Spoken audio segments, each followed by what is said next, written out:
இந்த கம்ஃபாவோட ஏஜ் வந்து 1 இயர் ஆச்சு. ஆனா சைஸ் வந்து இன்னும் 3 இன்ச் தான் இருக்கான். சுத்தமா growth இல்ல. ஃபர்ஸ்ட் டைம் இன் இந்தியா ஒரு stunted ஃப்ளவரான் fish. So let it go, roll down all the windows. இந்த வியட்நாம் வீடியோ பார்த்து தானே நான் ஏமாந்தேன். இவனை நான் க்ரூம் பண்ணும்போதெல்லாம் அவ்வளோ சூப்பரா இருப்பான்.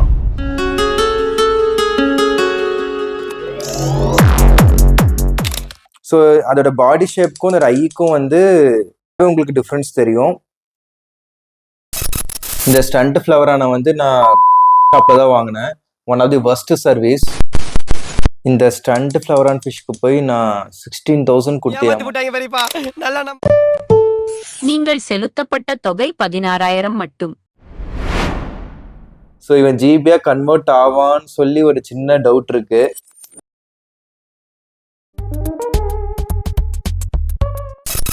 இவன் வந்து ஒரு F2 கம்ஃபா. வாட்டர் சேஞ்ச் பண்ணால ஹெட்டு ஃபுல்லாகவே இறங்கிடுச்சு இவனுக்கு. ஃபேஸில் பார்த்தீங்கன்னா நிறைய அடி இவனுக்கு இருக்கும். ஸோ அந்த பேரட் ஃபிஷ் க்ரூமிங் பண்ணும்போது நல்லா அந்த பேரட் ஃபிஷ் வந்து இவனை டேமேஜ் பண்ணிடுச்சு. இவனை வந்து லாஸ்ட் இயர் செப்டம்பரில் சென்னையில் இருக்கிற ஒரு பாப்புலரான ஒரு ஃப்ளவரான் செல்லர்கிட்ட இருந்து தான் வியட்நாம் வீடியோ பார்த்து இவனை எடுத்தேன். வியட்நாம் வீடியோவில் வந்து அவ்வளோ பியூட்டிஃபுல்லாக இருப்பான். காம்படிஷன் கிரேட் மாதிரி அப்படி ஒரு சூப்பர் குவாலிட்டியில் இருப்பான் அவன். இந்த வியட்நாம் வீடியோ பார்த்து தானே நான் ஏமாந்தேன். ஆனால் இப்போ நீங்கள் பார்த்தீங்கன்னா இப்படி ஆயிட்டான். இவனை லாஸ்ட் 10 months க்ரூம் பண்ணிட்டு இருக்கேன். ஆனால் வாங்கினப்போ என்ன சைஸில் இருந்தானோ அதே சைஸில் தான் இன்னும் இருக்கான். கொஞ்சம் கூட இவங்கிட்ட வந்து க்ரோத்தே இல்லை. எனக்கு தெரிஞ்சு இந்த ஃபிஷ்ஷை ப்ரீட் பண்ண அந்த வியட்நாம் ப்ரீடர் வந்து ரொம்ப நாளாக வந்து சின்ன டேங்க் ஸ்பேஸில் வந்து இந்த ஃபிஷ்ஷை மெயின்டைன் பண்ணியிருப்பாருன்னு நினைக்கிறேன். ஸோ அதனால் என்ன ஆயிடுச்சு, அந்த ஃபிஷ்ஷு வந்து ஸ்டண்டட் ஆகிடுச்சு. ஸோ இந்த மாதிரி ஒரு சின்ன ஸ்பேஸில் ஃப்ளவரான்ஸ் வந்து ரொம்ப நாள் வந்து அவங்க ஹோல்டு பண்ணி வச்சாங்கன்னா அதோட வளர்ச்சி வந்து கண்டிப்பாக ஸ்டாப் ஆகிடும். சில ஃபிஷ்ஷஸ் வந்து என்ன ஆகும்னா பிக்கர் டேங்க்ஸ்க்கு மூவ் ஆன் ஆகிட்ட அப்புறமா கொஞ்சம் கொஞ்சமாக க்ரோத் வந்து ஸ்டார்ட் ஆகும். சில ஃபிஷ்ஷஸ் வந்து அது ஸ்டண்ட் ஆகும்போது என்ன சைஸ் இருந்துச்சோ அதே சைஸே மெயின்டைன் ஆகிட்டு இருக்கும். இவன் வந்து அந்த 2வது கேட்டகரி. நான் வாங்கும்போது என்ன சைஸ் இருந்தாலும் 1 இயர் ஆகியும் இன்னும் அதே சைஸ் தான் மெயின்டைன் ஆகிட்டு இருக்கான். இந்த மாதிரி ஸ்டண்ட் இஷ்யூஸ் வந்து ஃபார்ம்ஸில் மட்டும் இல்லாமல் அக்வேரியம் ஷாப்ஸில் கூட ஒரு சின்ன ஸ்பேஸில் வந்து ரொம்ப நாள் நம்ம ஃப்ளவரான்ஸை ஹோல்டு பண்ணாங்கன்னா கண்டிப்பாக ஸ்டண்ட் ஆகிறதுக்கு சான்சஸ் இருக்குது. ஸோ நீங்கள் எங்கே ஃப்ளவரான் ஃபிஷ்ஷஸ் வாங்குறீங்களோ அங்கே அவங்க எப்படி மெயின்டைன் பண்ணுறாங்கன்னு சொல்லி கொஞ்சம் செக் பண்ணிவிட்டு அதை வாங்குங்க. ஒரு 1-2 நாள் அவங்க ஹோல்டு பண்ணாலும் பெரிய ப்ராப்ளம் வராது. ஆனால் ரொம்ப நாள் அதே மாதிரி ஹோல்டு பண்ணி ஒரு சின்ன டேங்க்ல வச்சிருக்காங்கன்னா அப்போ கண்டிப்பாக இங்கே ஸ்டண்ட் ஆகிறதுக்கு சான்சஸ் இருக்குது. ஸோ இதை நீங்கள் செக் பண்ணி பர்ச்சேஸ் பண்ணுங்க. இனியும் இவன் க்ரோ ஆகிறது கொஞ்சம் கஷ்டம்தான். ஏன்னா ஆல்ரெடி வந்து 1 இயர் கிட்ட கிராஸ் ஆயிடுச்சு. ஏன்னா ஃப்ளவரான்ஸ்க்கு வந்து க்ரோயிங் பீரியடுன்னு சொல்லி ஒன்று இருக்கு. ஸோ அது கிராஸ் ஆயிடுச்சுன்னா அதுக்கடுத்து நம்ம என்ன எஃபர்ட் போட்டாலும் அது க்ரோ ஆகிறது கொஞ்சம் கஷ்டம்தான். ஸோ நான் ஃபஸ்ட்டு இந்த ஃப்ளவரானோட ஸ்டண்ட் இஷ்யூ வந்து எப்படி கண்டுபிடிச்சேன்னு சொல்கிறேன். ஸோ நான் இவனை வாங்கிட்டு ஃபஸ்ட்டு ஒரு 2 to 3 months வந்து நல்ல க்ரூம் பண்ணிட்டு இருந்தேன்.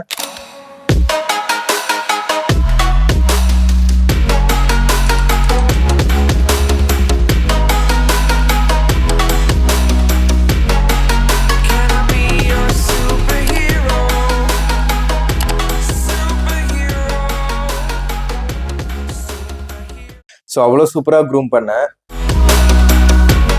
ஆனால் என்ன பிரச்சனைன்னு பார்த்தீங்கன்னா அந்த இவனோட சைஸ் வந்து கொஞ்சம் கூட இன்க்ரீஸ் ஆகலை. இவனை க்ரூம் பண்ணி நிஜமாலே 10 months ஆச்சான்னு சொல்லி உங்களுக்கு டவுட் வரலாம். ஸோ அதை ப்ரூவ் பண்ணுறதுக்கு நான் இவனை இனிஷியலாக க்ரூம் பண்ணும்போது நிறைய வீடியோஸ் வந்து எடுத்திருந்தேன். ஸோ இந்த க்ரூமிங் வீடியோஸோட ரெக்கார்டட் டேட் வேணால் நான் உங்களுக்கு இதில் டிஸ்பிளே பண்ணுறேன் பாருங்கள். இதை பார்த்தாலே உங்களுக்கு கிளியராக தெரியும் எவ்வளோ நாளாக நான் இவனை க்ரூம் பண்ணிட்டு இருக்கேன்ட்டு. அதே மாதிரி அவன் சைஸ் கூட பாருங்கள், அந்தளவுக்கு பெரிய க்ரோத்தே இருக்காது.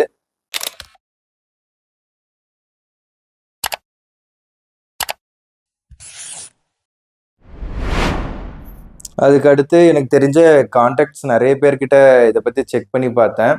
ஸோ அப்புறமா தான் எனக்கு தெரிஞ்சிச்சு இவன் வந்து ஒரு ஸ்டண்ட் ஃப்ளவரான்னு சொல்லி. இதே மாதிரி தான் எனக்கும் ஃபீல் ஆச்சு. என்ன பண்ணுறது சொல்லுங்க. இவனுக்கு இந்த ஸ்டண்ட் இஷ்யூ வந்து நான் எப்படி கண்டுபிடிச்சேன்னு பார்த்தீங்கன்னா இவனுக்கு வந்து ஒரு சைடில் இருக்கிற அந்த ஐ வந்து சின்னஸாக இருக்கும், இன்னொரு சைடு ஐ வந்து கொஞ்சம் பெருசாக இருக்கும். ஸோ அதே மாதிரி இவனோட ஸ்டொமக்கில் பார்த்தீங்கன்னா ஒரு சைடு ஸ்டொமக் வந்து கொஞ்சம் நான் ஃபீட் பண்ணாலே வந்து நல்லாவே பல்ஜ் ஆகிடும். இன்னொரு சைட் ஸ்டொமக் வந்து கொஞ்சம் நான் ஹெவியாக ஃபீட் பண்ணாதான் பல்ஜ் ஆகும் அது. ஸோ அந்த மாதிரி வந்து இவனுக்கு அந்த ஐலையும் அந்த ஸ்டொமக்கில் இருக்க அந்த ஷேப்லேயும் வந்து 2 பாடி சைட்லேயும் வந்து கொஞ்சம் டிஃப்ரென்ஸ் இருக்கும் இவனுக்கு. ஸோ மேஜராக நீங்கள் இந்த மாதிரி ஸ்டன் ஃப்ளவரன் ஃபிஷ்ஷஸை அதோட கண்ணை வச்சு தான் நீங்கள் கண்டுபிடிக்க முடியும். ஸோ அதோட பாடி ஷேப்புக்கும் அதோட ஐக்கும் வந்து நல்லாவே உங்களுக்கு டிஃப்ரென்ஸ் தெரியும். இனிமேல் இவன் லில்லி புட்டு மாதிரி சின்னஸாக தான் இருக்க போகிறான். நம்மளால ஒன்றும் பண்ண முடியாது. ஸோ இது மட்டும்தான் சர்ப்ரைஸ்ன்னு பார்த்தா, இன்னொரு ஷாக்கிங்கான இது என்னன்னு பார்த்தீங்கன்னா, லைட்டாக இவன் வந்து ஃபேட் ஆகுற மாதிரி தெரியுது. அவனோட டெய்ல் அண்ட் பாடியில் அங்கங்கே பாருங்க, லைட்டாக அந்த கலர் வந்து பாப் ஆகிட்டு இருக்கும். ஸோ இவன் ஜிபியாக கன்வெர்ட் ஆவான்னு சொல்லி ஒரு சின்ன டவுட் இருக்கு. ஸோ அதுக்காக தான் நான் வந்து இவனை அந்த கிரீன் ஆல்கே க்ரூமிங்கில் வச்சுருந்தேன். ஸோ இந்த வீடியோ எடுக்கிறதுக்காக எல்லாமே க்ளீன் பண்ணிட்டேன். ஆனால் திருப்பியும் வந்து அந்த கிரீன் ஆல்கேல இவனை மெயின்டைன் பண்ணி பார்க்கணும் என்ன ஆகுதுன்ட்டு. ஸோ இவன் சர்ப்ரைஸ்க்கு மேலே சர்ப்ரைஸ் கொடுத்துக்கிட்டே இருக்கான். ஆக்சுவலாக இந்த ஃபிஷ்ஷை வந்து நான் 16,000 கொடுத்து வாங்கியிருந்தேன். ஆக்சுவலாக ப்ராப்ளமே வந்து இது ஸ்டண்ட்டாக இருக்கிறது கூட எனக்கு பெருசு இல்லை. ஆனால் அதை 10 monthஸாக வந்து இந்த டேங்க்ல தான் க்ரூம் பண்ணிட்டு இருந்தேன். இந்த டேங்க் வந்து மோர் தென் 3 feet இருக்கும். அது வந்து ஜஸ்ட் 3 inches தான் இருக்கும் அது. ஸோ 10 monthஸாக அதில் வச்சுருந்தேன். அது இந்த டேங்க் வந்து ஆல் ரூமில் வேறு இருக்குது. என் ஒய்ஃப் வந்து இதை பார்த்துட்டு போகிறப்பெல்லாம் எதுக்கு சின்ன ஃபிஷ் வந்து இந்த இவ்வளோ பெரிய டேங்க்ல வச்சுருக்கேன்னு கேட்பாங்க. இதனாலேயே எனக்கு என் ஒய்ஃபுக்கு அவ்வளோ ஆர்குமெண்ட் வந்துருக்கு. அது மட்டும் இல்லாமல் வரவன் போகிறவங்களாம் கேட்பான், ஏன் வந்து இவ்வளோ பெரிய டேங்க்ல சின்ன மீன் வச்சுருக்கீங்க, இன்னும் 2-3 ஃபிஷ்ஷஸ் விடலான்ட்டு. ஸோ அதை ஹேண்டில் பண்ணுறது எனக்கு அவ்வளோ கஷ்டமாக இருந்துச்சு. என்ன பண்ணுறது சொல்லுங்கள். ஸோ இதையும் நம்ம ஒரு லேர்னிங்காக எடுத்துகிட்டு இந்த ஹாபியில் மூவ் ஆன் தான் ஆகணும். அது மட்டும் இல்லாமல் இவனுக்கு டேங்க் மேட்டாக இந்த ஸ்னெயிலை வேறு மெயின்டைன் பண்ணிட்டு இருக்கேன். ஸோ இந்த ஸ்னெயில் ஆட் பண்ணி 2 month ஆச்சு. ரொம்ப சின்ன ஸ்னெயிலாக தான் வாங்கினேன். அதுவே நல்லா க்ரோ ஆயிடுச்சு. இவன் தான் இன்னும் க்ரோவே ஆக மாட்டேன்றான். இந்த ஸ்னெயில் வளர்கிற அளவுக்காவது இவன் வளர்ந்துருந்தா கூட எனக்கு பிரச்சனை இருந்திருக்காது. சரி, நான் செவனே தானா போய்க்கிருந்தேன். யார் வம்பு தும்புக்காச்சும் போனா கௌரவம்னு என் கௌரவத்தையே ஆரம்பிச்சிட்டீங்களா. அது மட்டும் இல்லாமல் இந்த ஃப்ளவரான் வந்து அவ்வளோ சென்சிட்டிவ். சின்ன சின்ன இதுக்கு கூட அப்படி ஸ்ட்ரெஸ் ஆகிக்கும்.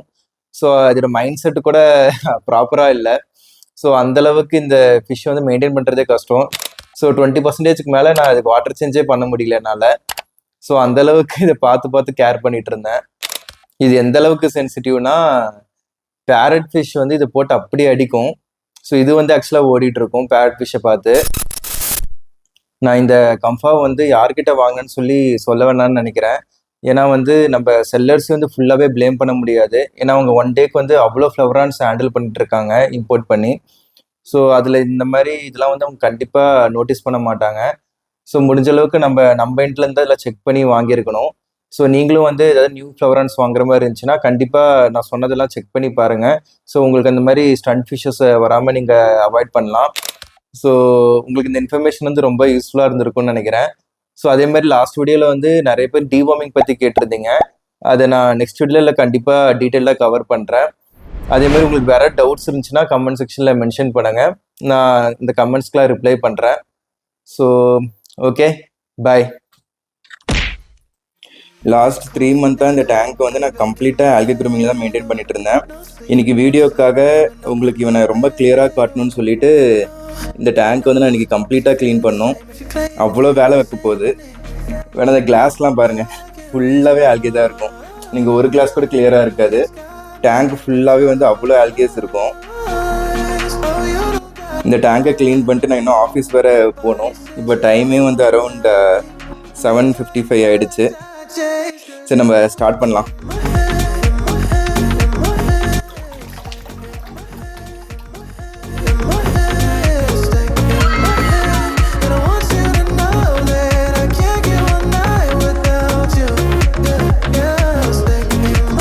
ஸோ என்ன நடந்தாலும் இவன் நம்ம பையன்தான்.